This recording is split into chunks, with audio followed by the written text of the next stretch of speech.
Hi, Chettinad special வீக்கோட last recipe Chettinad பருப்பு துவையல் எப்படி செய்யறதுன்னு பார்க்கலாம் வாங்க. ஒரு பேன்ல ஒரு டேபிள் ஸ்பூன் அளவுக்கு எண்ணெய் சேர்த்துக்கோங்க. அதுல 3 காஞ்ச மிளகாய் சேர்த்து லேசா வறுத்து தனியா எடுத்து ஒரு தட்டுல வச்சுக்கோங்க. இனி அடுத்து அதே பேன்ல பாசி பருப்பு இல்லைன்னா பைத்தம் பருப்பு 1/2 கப் அளவுக்கு சேர்த்துக்கோங்க. அப்படியே நல்லா ஒரு ப்ரௌன் ஷேட் வர வரைக்கும் வறுத்துக்கோங்க. இதையும் இப்ப தனியா எடுத்து ஆற வச்சிருவோம்.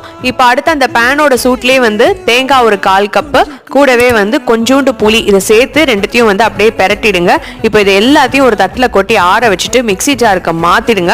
ரொம்பவே சிம்பிள். மொத்தமா ஒரு 5ல இருந்து 10 நிமிஷத்துல செஞ்சு முடிச்சிடலாம். அரைக்கிறதுக்கு முன்னாடி ஒரு 3 பல்லு பூண்டு, தேவையான அளவுக்கு உப்பு சேர்த்துக்கணும். இது எல்லாத்தையும் ஃபர்ஸ்ட் நல்லா ட்ரையா ஒரு தடவை அரைச்சிருங்க. அதுக்கப்புறம் கொஞ்சம் கொஞ்சமா டீஸ்பூனா தண்ணி சேர்த்து நல்லா இது போல கெட்டியா உருட்டுற அளவுக்கு ஒரு கன்சிஸ்டன்சிக்கு நம்ம அரைச்சி எடுத்துக்கணும். அவ்வளவுதாங்க, சூப்பரான செட்டிநாடு பருப்பு துவையல் ரெடி. இதை நல்லா இது போல உருட்டி வெள்ளை சாதத்து மேல வச்சு சுட சுட நெய் ஊத்தி பிசைஞ்சு சாப்பிட்டோம்னா சூப்பரா இருக்கும். ட்ரை பண்ணிட்டு எப்படி இருந்தது சொல்லுங்க.